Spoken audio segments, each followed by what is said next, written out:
Study point. तो हमारी class चल रही है क्लास 10th, जिसमें हमारा सब्जेक्ट चल रहा है फिजिक्स। तो क्लास 10th के फिजिक्स के फर्स्ट चैप्टर में आज हमारा लेक्चर 6 है, जिसमें हम बात करने वाले हैं दर्पणों के उपयोग। तो सबसे पहले आप मेरा चैनल सब्सक्राइब कर लीजिए अगर आपने नहीं किया है तो। उसके बाद में आइए शुरू करते हैं। हमारा टॉपिक है दर्पणों के उपयोग। हमने दर्पण पढ़े थे। दर्पण कितने प्रकार के होते हैं? दर्पण दो प्रकार के, गोले दर्पण, समतल दर्पण। गोले दर्पण भी दो प्रकार का होता है, उत्तल दर्पण, अवतल दर्पण। तो सबसे पहले जो हम पढ़ेंगे वो पढ़ेंगे समतल दर्पण के उपयोग, यानी कि समतल दर्पण को हम किस प्रकार से और कहां कहां पर यूज कर सकते हैं। समतल दर्पण का मतलब होता है एकदम से बिल्कुल प्लेन मिरर। मान लिया ये, अगर मैं इसकी एक साइड पॉलिश कर दूं तो ये दर्पण कहलाता है समतल दर्पण। और समतल दर्पण में क्या होता है, जैसे भी ऐसा नहीं है समतल दर्पण की जैसे हम उसमें अपना फेस देख रहे हैं तो या तो वो बड़ा कर दे या छोटा कर दे।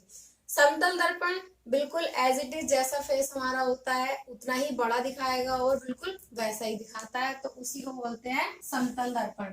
जैसे कि समतल दर्पण के उपयोग फर्स्ट टॉपिक है हमारा।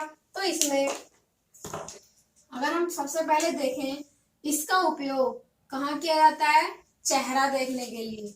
यानी कि जो हम घरों में नॉर्मल सा मिरर यूज करते हैं वो कौन सा मिरर होता है? समतल दर्पण होता है।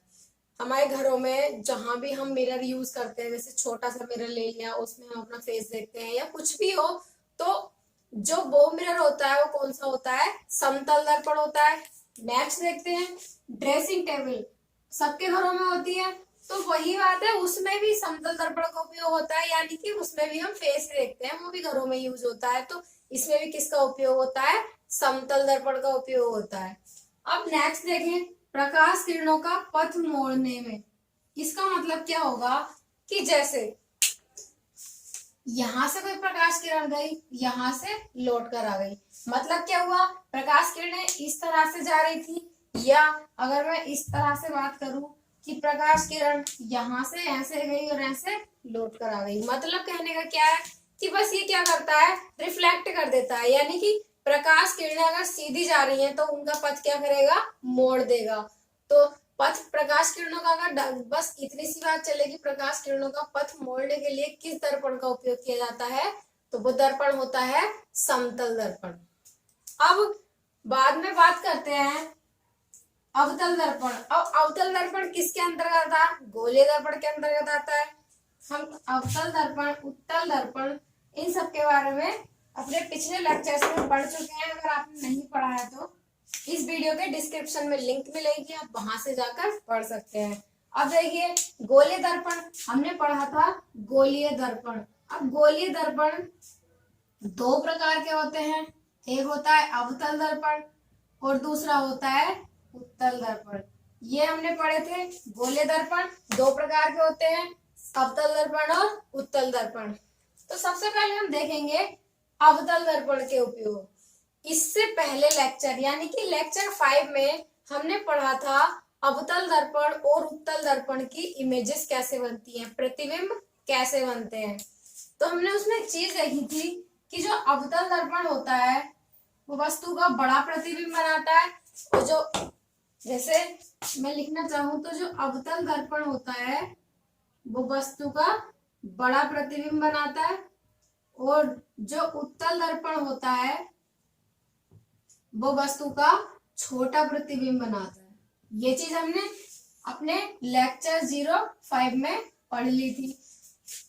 तो अब बात करते हैं, देखते हैं कि अवतल दर्पण का उपयोग। अब अवतल दर्पण का उपयोग कहाँ कहाँ पर होता है? जैसे कि पहला है हजामत करने। हजामत का मतलब आप नहीं समझ रहे हैं, इसका मतलब होता है शेविंग। शेविंग करते हैं तो शेविंग के लिए जो मिरर यूज होता है अवतल होता है। अब ऐसा क्यों होता है कि शेविंग में हम अवतल दर्पण का उपयोग करते हैं? जैसे नाई की दुकान पर जाते हैं तो वहां के मिरर में और अपने घर के मिरर में अंतर होता है। अगर वहां के मिरर में अपना फेस देखेंगे तो फेस ज्यादा अच्छा लगता है, ज्यादा बेटर लगता है और घर के मुकाबले। तो उसका मतलब ये होता है, वो इसलिए होता है क्योंकि जो अवतल दर्पण होता है वो वस्तु को कैसा प्रतिबिंब बनाता है, बड़ा प्रतिबिंब बनाता है। मतलब हमारे फेस को थोड़ा सा बड़ा कर देता है, एक तरह से बोलते हैं ना जूम कर दिया, उसी तरीके से हमारे फेस को थोड़ा सा बड़ा करके दिखाएगा, जिसकी वजह से हमें अपना फेस अच्छा दिखता है। और शेविंग करने के लिए इसीलिए इस दर्पण का उपयोग किया जाता है। तो पूछेंगे कि शेविंग करते समय किस दर्पण का उपयोग किया जाता है, तो वो होता है अवतल दर्पण। अब सेकंड देखते हैं। सेकंड होता है डॉक्टर द्वारा नाक, कान, दांत, गला आदि के जांच में। मतलब जितने भी सूक्ष्म अंग होते हैं, सूक्ष्म अंग का मतलब होता है छोटे से छोटे, तो सूक्ष्म अंगों की जांच के लिए, मतलब अब देखिए डॉक्टर के यहाँ जाते हैं, जैसे कान के डॉक्टर के यहाँ गए, तो कान का डॉक्टर जो होता है वो क्या करता है, टॉर्च मारता है, हमारे कान में टॉर्च मार के देखता है। या गले के डॉक्टर के पास जाएंगे तब भी वो क्या करेगा, टॉर्च मारेगा। तो उस टॉर्च में जो दर्पण यूज होता है वो यूज होता है अवतल दर्पण, क्योंकि क्या करता है, ये वस्तु का बड़ा प्रतिबिंब बनाता है, जिस कारण और तो इसलिए बड़ा प्रतिबिंब बनाता है, जिस कारण डॉक्टर को हमारे हमारे कान, गला, नाक आदि की जांच में सहायता मिलती है और वो ठीक प्रकार से जांच कर पाते हैं। उसके बाद में अब हम देखते हैं टेबल लैंपों में परावर्तक के रूप में, यानी कि अवतल दर्पण जो होता है, एक चीज पढ़ी थी हमने कि मान लीजिए ये एक अवतल दर्पण है, अगर यहाँ से प्रकाश किरणें आ रही हैं तो वो इस तरह से जाती हैं। मतलब कितनी भी प्रकाश किरणें आ जाएं, सारी क्या होंगी, एक ही पॉइंट से होकर जाएंगी, ये इस तरह से। मतलब यहाँ से क्या निष्कर्ष निकला कि जो अवतल दर्पण होता है वो प्रकाश की किरणों को एक जगह इकट्ठा करता है, एक जगह इकट्ठा करके भेजता है। जैसे कि अगर आप कमरे में बल्ब जलाएंगे, कमरे में बल्ब जलाते हैं तो पूरे कमरे में रोशनी हो जाती है, लेकिन अगर आप टॉर्च जलाते हैं तो एक लिमिटेड जगह पर ही टॉर्च की लाइट पड़ती है। तो उसका कारण यही होता है कि जो अवतल दर्पण होता है वो किरणों को एक जगह सीमित मात्रा में इकट्ठा करके भेजता है।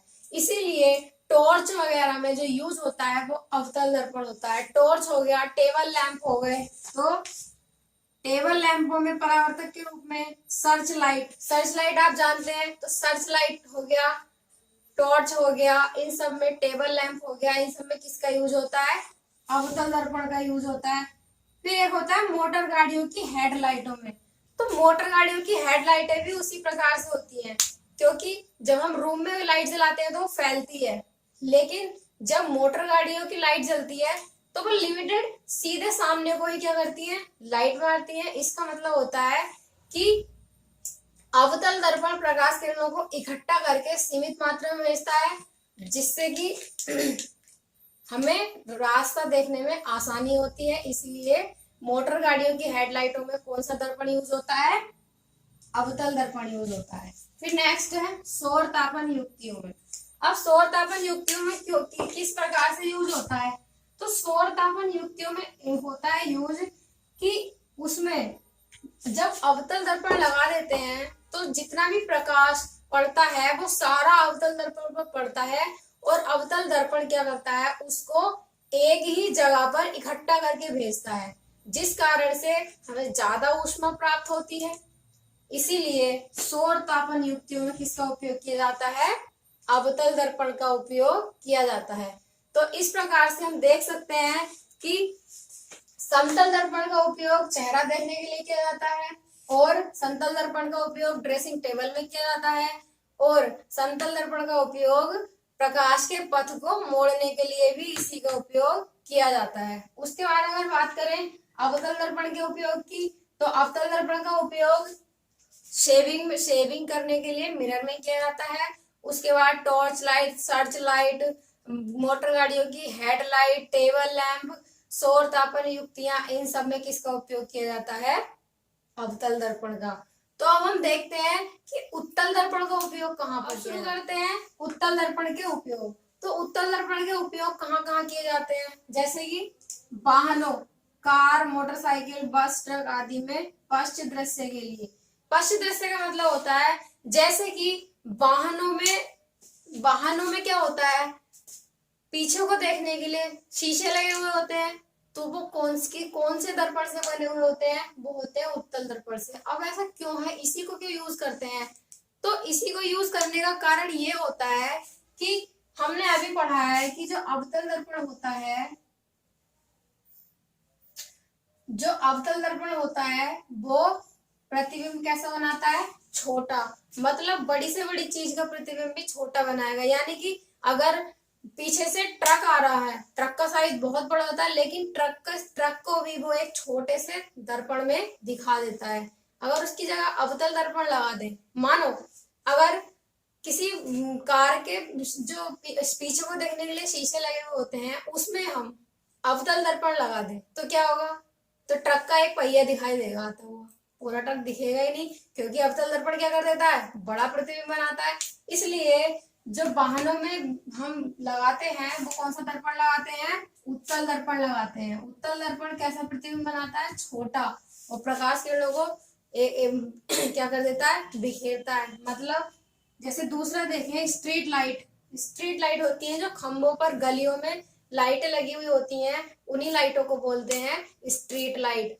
तो स्ट्रीट लाइट में परावर्तक के रूप में, यानी कि मैंने अभी बताया कि जो अवतल दर्पण होता है वो प्रकाश किरणों क्या करता है, इकट्ठा करता है, और जो उत्तल दर्पण होता है प्रकाश किरणों को बिखेरता है। यानी कि अगर हम स्ट्रीट लाइटों में उत्तल दर्पण का प्रयोग करेंगे तो वो क्या करेगी, प्रकाश को फैलाएगा और अधिक से अधिक जगह तक पहुंचाने का प्रयास करेगा। इसीलिए हम स्ट्रीट लाइटों में उत्तल दर्पण का प्रयोग करते हैं। तो आपको ये टॉपिक अच्छे समझ आया होगा, और ये टॉपिक एग्जाम के पॉइंट ऑफ व्यू से बहुत इंपॉर्टेंट है। एग्जाम में एज इट इज आता है कि उत्तल दर्पण के उपयोग लिखिए, अवतल दर्पण के उपयोग लिखिए, या गोलीय दर्पणों के उपयोग लिखिए। इस तरह से इसके क्वेश्चंस आते हैं। तो ये बहुत इंपॉर्टेंट टॉपिक है, इसके नोट्स आप अच्छे से बनाइए। बाकी अगर आपको मेरी वीडियो पसंद आई हो तो मेरे चैनल को सब्सक्राइब करें, मेरी वीडियो को लाइक करें और कमेंट करें। Thank you.